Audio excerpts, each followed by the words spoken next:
chapter 9 looked like to be a short chapter, and I was looking at that, and when you look at chapter 9, you tend to look at it and say, well, there's not a whole lot there to it. David looks for someone in Saul's house to do favors to. He finds Jonathan's son, give him his land, give him his servants, and end the story. And that's pretty much about what it's all about. But when I looked at verse 1, he said, now David said, is there still anyone who is left in the house of Saul that I may show kindness for Jonathan's sake? Well, my mind, you ever seen these little plastic balls that you put the little hamster in and you put him on the floor and he just rolls this thing all over the floor? Well, that's the way my mind went yesterday. And to tell you the truth, I was kind of amazed at what I was digging up. But what it comes down to is that when David said, is there still anyone who is left in the house of Saul? So I asked myself the question, why did he ask the question, still left? So that's one of the things we're going to focus on this evening. So anyway, get started. One thing I found out, and I know you can't read this, but I got to thinking, at least, you hear these things throughout your life, about the kings of Judah and the kings of Israel, but it just never really jumped out to me until I found this the other day, and it shows the lineage of the kings from David all the way to the end of the king of Judah. And all of the kings were descendants of David. And we may have known that, may have not have known that, but this kind of brought it out to me. And it goes back to 2 Samuel chapter 7 and verse 16, when God told David, and your house and your kingdom shall be established forever before you, and your throne shall be established forever. So all the kings were descendants of Judah, and I tried to zoom in on that a little bit. I don't know if that makes it any better. At the top is David, and all the way down to the bottom is the last king of Judah. So anyway, a little bit of information there in case you've never thought about it. That's the way it's laid out.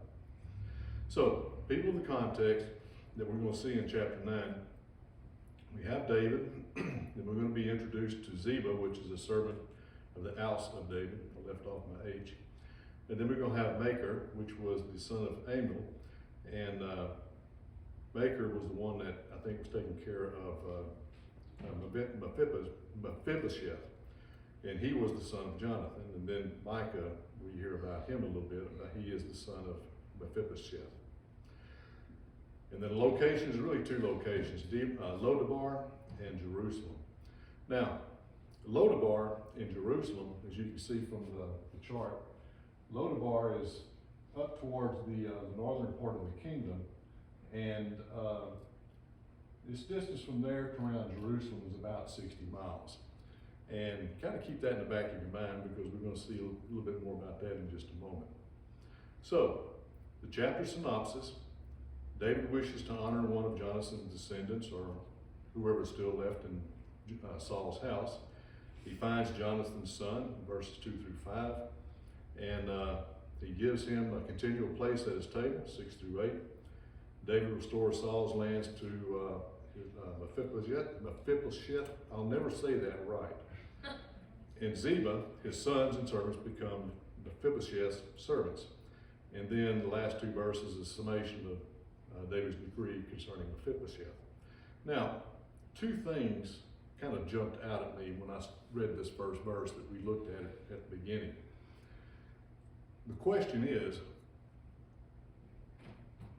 how aware was David concerning the remaining descendants of Saul's house? That was the first question that kind of came to my mind. And then the second question that came to my mind was,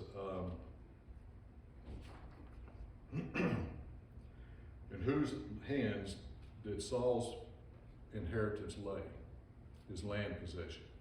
Who owned that at that particular time? And that's kind of important as we go through this chapter. So when we ask the question, how aware was David concerning the remaining descendants of Saul's house? The statement he says, is there still anyone? So we can kind of take that two ways. Was he asking the question that I don't know if there's anybody left. Is there still someone left? Or am I taking care of some people? And I want to make sure that I've got all of Saul's descendants and relatives provided for. Is there still someone that I've overlooked? So we have to ask that question. And so one of the things that I came up with, or at least some of the things I started running down my rabbit trails, we see in 2 Samuel chapter 12 and verse 8 that David was given Saul's wives into his keeping. And we'll talk about that when we get over into chapter 12. Now, if that were the case, then he should have received Saul's concubine, Rizpah, as part of the inheritance of being king that God had given to him. Now, if that was the case, she had 2 sons by Saul. 2 Samuel 21 and verse 8. Now, Michal, David's wife, had no children, but we're told also in chapter 21 and verse 8, that she raised her sister Merab's 5 sons for her husband Adriel. We don't know if she had died or if I don't know what the situation was there, but Michal raised her sons. So if he wanted to make sure, for Jonathan's sake, that no one was overlooked. So I think when we look at this particular situation, David was aware of Saul's descendants, and he just wanted to make sure that he was not overlooking anyone. Now, that's important because David had made a pact with Jonathan, or at least a covenant with Jonathan, over in 1 Samuel chapter 20 and verse 42. When he says, "May the Lord be between you and me and between your descendants and my descendants forever." That is, that there be peace between us. Show kindness to each other throughout our lives and through our descendants. And they agreed to that. So David may not have remembered it, or maybe the events of his life kept him from doing it, and now he's at rest. He's at a point in his life when he's doing what he can for the establishment of the temple of God, providing for that. And now he's looking at this particular covenant that he made with David, and he wanted to make sure that he was taken care of. Now Saul was God's anointed, and David always looked at him as that way. And so David did not want to do anything that was hurtful to the family, but he wanted to take care of him to the best of his ability. So for this particular statement, is there still anyone left in the house of Saul that I may show kindness to for Jonathan's sake? I think he was aware of these sons, and he was wanting to make sure that no one was overlooked. Now, the second question that came to my mind was, as we go through this, is we see over in the chapter when David is talking to Mephibosheth, and he gives him his master's, his inheritance, his lands. So the next question that came to my mind was, who had the lands before this? Who owned the land? So we see that all that belonged to Saul's house was restored to Mephibosheth in verse 9. Now, after the death of Saul and his 3 of his 4 sons, the land should by right been inherited by Mephibosheth, which was Saul's last remaining sons. Now, this was according to the law of Moses, the way the inheritance was supposed to be distributed. But yet, we're not told anything about Mephibosheth's family or his, if he had any children or anything about him, other than the fact that he was one of the 4 sons of Saul.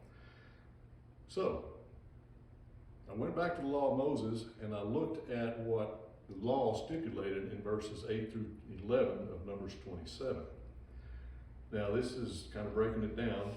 The law said that if a man dies and has no son, then you shall cause his inheritance to pass to his daughter. Saul died, Mephibosheth was the only son, so he should have inherited everything. Now, when Mephibosheth died, it should have went to his sons or his daughters, but we're not told that he had any. So just for argument's sake, let's say he didn't have any children. Then he says, if he has no daughter, then you shall give his inheritance to his brothers.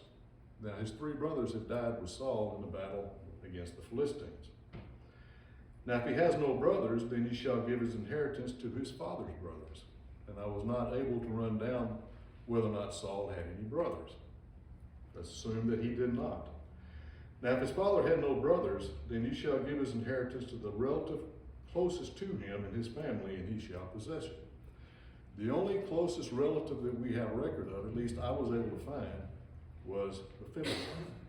So he should have been the rightful owner of Saul's inheritance, his property, his lands, everything that Saul had.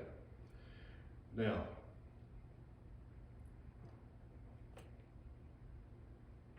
that's what we just went through. So Mephibosheth should have received the land. Now, because he was lamed and possibly poor because he couldn't provide for himself, his land may have been left in the ward of Saul's servants who may have been profiting from the land. You're kind of up with my rabbit trail that I was following. If this young man should have been the person that inherited it, he should have been profiting from it. But we see something kind of interesting. Mephibosheth was in Lodabar in northern Israel, and Saul's inheritance was a land in Benjamin in southern Israel. So it kind of got back in my mind, if this young man was lame and couldn't work the land, and everything that had devastated his family put him in the position that he couldn't do anything for himself, what would be the best thing for his servants to do? Move him off to northern Israel, which was about 60 miles from where his land was at, and you yourself profit from the land. Now, was this what Ziba was doing? Don't know. But we do know that Ziba was kind of an underhanded guy as we get over into the latter part of the book of 2 Samuel. Now, if this be the case, what was Mephibosheth doing up around Lodabar at this particular time? We know from our earlier studies that Saul and his other 3 sons had died in that general location just over to the east. It was Mount Geba, I think it was. And it could have been that as they were going into war, Jonathan may have dropped his son off to Maker, which was one that was, I guess, keeping him, because it says in verse 4, indeed he is in the house of Maker, the son of Amiel in Lodabar, in his keeping, with the intent that when he returned, he would take care of his son. But he didn't return, so he stayed there. Now, Ziba and his 15 sons and 20 servants were down in Benjamin taking care of the land. It was kind of like, let's just keep him up there and we will take care of this situation down here for ourselves. So Ziba, now being freed from the servitude of Saul, was probably looking at himself as a freeman. And if that were the case, then he was probably taking advantage of this particular situation. Now, do you see where my mind was going yesterday? I was going crazy yesterday. I had a headache when I got finished with this. But when you read chapter 9 and you start asking yourself some questions, this is some of the questions that kind of came up to me. Now, who was in possession of Saul's inheritance? Well, in 2 Samuel 12 and verse 8, it said, David said, God had told David at that particular time, I give you your master's house and your master's wives in your keeping. I gave you the house of Israel and Judah.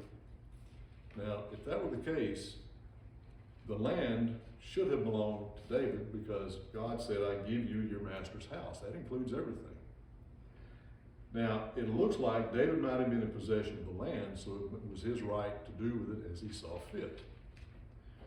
Now, how does this fit into the law of Moses and what God did for David? Was God going against his law?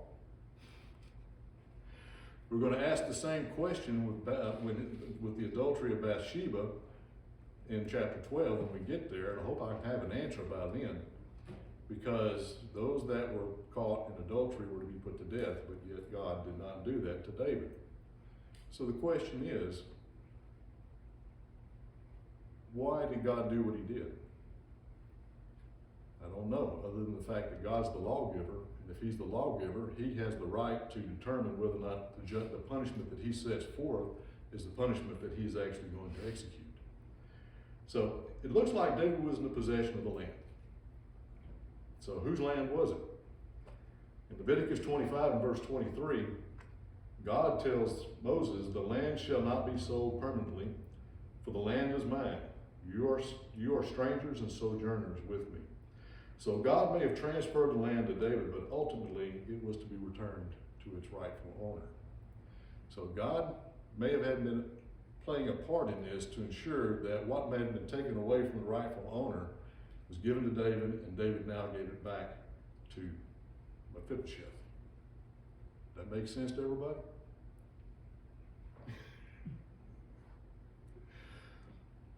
You know, chapter 9 looked like a simple chapter, didn't it?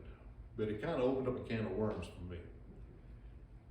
For two reasons is the house of Saul and what David was doing, and then where was Saul's property at that particular time that he had the ability or the right to give it to his son, Jonathan's son. So this is what I came up with. Land belonged to God. Land is his. He had the right to do with it as he saw fit. He gave it to David, and David gave it to Jonathan's son. So Jonathan's house was not destitute. And I kind of did this real quick, but when you go to Chronicles chapter 1, verses 8 through 33 through 40, we see that Mephibosheth had a son, Micah, and Micah was very, his house grew quite a bit, because I stopped right there and I said, that's enough, that's as far as I wanted to go. So his house was quite big in his lifetime, or at least his descendants. So, gets us back to chapter 9.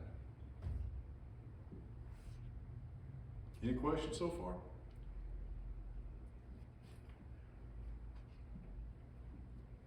No questions? You thoroughly understand it? Was there not any authorities back then that would enforce any of those type of laws? You might just go, they had a bigger stick, or they just get whatever they want. But it sounds like a lot of it is. There were, if there was some dispute, let's say for land rights, if there was some dispute, then the person in the family could offer that dispute before the elders of the city. I do know that the elders of the city had the control over the judgment, and the judgment was executed in that direction. And God did set judges over the nation, such as Samuel, who consistently made a circuit through the city, through the nation, executing justice. So we had the prophet Samuel, and we had the elders of the city. So if there was a complaint, there was recourse that could be taken. And but I didn't see where this could have happened during this particular time. And it may be that Mephibosheth, he thought himself lame. He probably considered himself a dead dog, as he told David. I'm of no value. And so he probably didn't make the claim that he had a right to. So be that as it may, is there still anyone left in the house? Well, they find the servant, Ziba, and he comes before David, and he tells them, yes, there is still someone at the house of Saul that you can show kindness to. He said, there's still a son of Jonathan who is lame in his feet. Evidently, David did not know that Jonathan had a son. Now, we do know at the end of the chapter, we're told that Mephibosheth has a son. So if he was 5 years old when Saul and his father had died in the battle, if he was old enough to have a son, let's say 20 years old, then these events were probably happening towards the middle of David's reign. He reigned for 40 years, so we're looking at maybe halfway through David's reign that these events were taking place. So the king Ziba told the king, indeed there is someone in the house of Maker, the son of Amiel, in Lodabar. And King David sent and brought him out of the house and brought him to his presence. It says in verse 6, when Mephibosheth, son of Jonathan, son of Saul, came to David, he fell on his face, prostrated himself, and David asked him, are you Mephibosheth? And he answered, here is your servant. So he didn't know who the boy was, or the man was, and he identified himself. Now, Mephibosheth was probably scared out of his wits, because I've been summoned down to see David, and he probably wasn't told why. And but to be brought before the king for any reason is probably enough to warrant you to be distressed.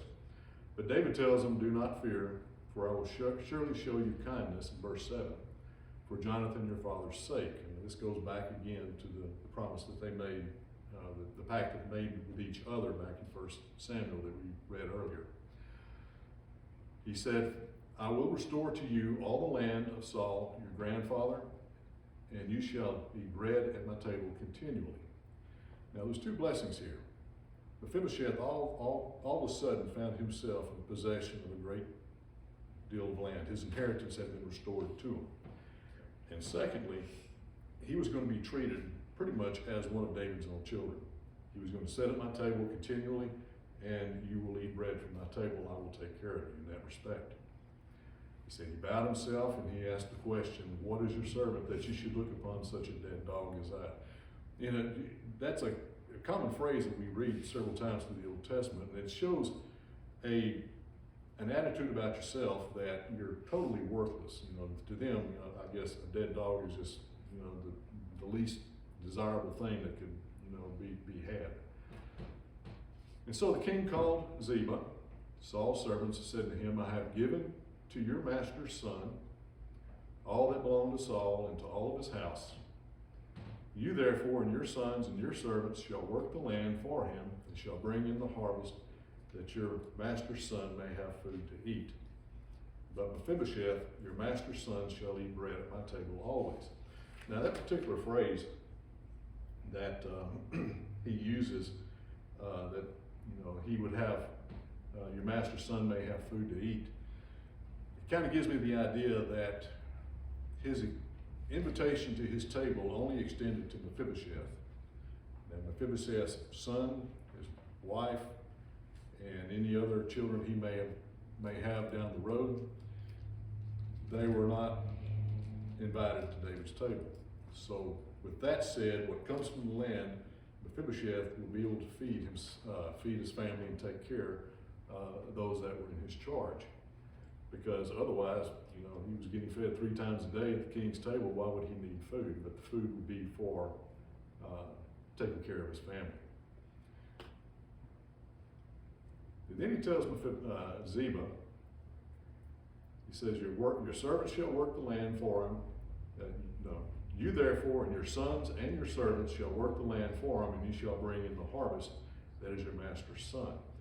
Now, Ziba had 15 sons, and he had 20 servants. So that's quite a few people. But here's the thing. If Ziba had considered himself a freeman since Saul and Jonathan had passed on in the wars, he now found himself again a servant to Mephibosheth. And now he himself, who probably had taken a life of leisure, being probably telling his servants to go out and do the work in the field, work in the field, the king now says, you and your sons and your servants will be out there not only working it, but you'll be taking in the harvest, and you will bring that harvest and give it to him. So Ziba now finds himself in a different position. Now, I think this is kind of interesting in itself, because as we see later, as we get into towards the end of 2 Samuel, I don't think Ziba liked this arrangement, because as we see, when David finds himself having to leave Jerusalem under distress of being, pretty much forced out because conflict within the family and someone one of his sons trying to usurp his throne, he leaves Jerusalem with a group of people. And Ziba, being the kind man it is, he loads up a couple of mules with a bunch of food, and he meets David on the way. And I think this is over in chapter 19. But he tells David, I've got food to eat and, wine for your men that are thirsty. And then David asks him, says, where's Ziba? And Ziba tells him, he stayed in Jerusalem because he is telling everyone that now that you've left, it looks like the kingdom of Israel is now going to be returned to him and he's going to be the king. How do you think that went over? David was kind of distraught, and he tells Ziba, the land that was Mephibosheth is now yours.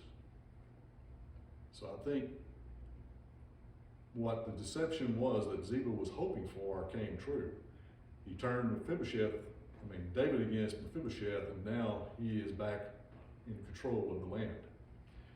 Now this goes on a little further, that when David comes back into Jerusalem, he asked Mephibosheth, why didn't you leave with me, when I left? Of course, the guy's lame.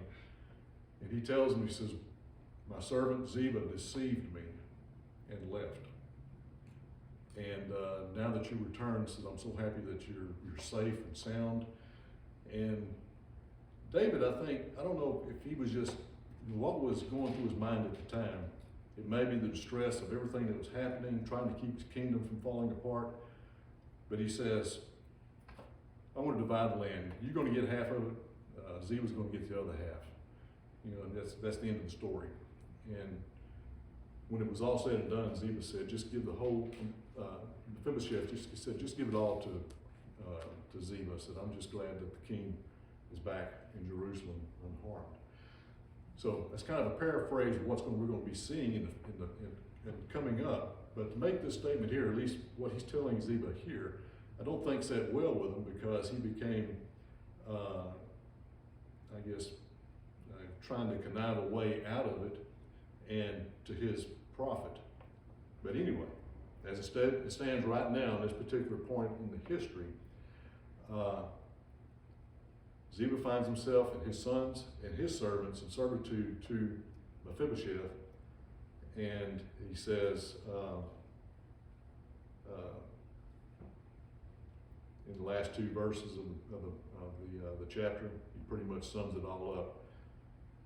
Again, what David has done for the son of Jonathan, and what Jonathan has inherited, and the blessing that Jonathan has now at the king's table. And we're told that Mephibosheth has a son, Micah, and that Mephibosheth was lame in both of his feet. And when you think about it, a person back then that was handicapped in some way really couldn't take care of himself, and he depended upon others. And so in this particular case, this was it was just like Mephibosheth won the lottery, so to speak. It just, he couldn't believe the blessings that he had received from David. So that's pretty much the chapter in itself. Now, what can we learn from all of this? Well, the first thing we need to learn is that, like David, we should reflect on our past promises that we make to people. And we need to make sure that we fulfill them. And even if the old statement that better late than never is true, if we forget to do it, or if we neglect to do it, we need to do it if we made a promise. We need to do it and not forget it. And then, because of God's love for us, like David's love for Jonathan, we will enjoy the blessings promised by his son.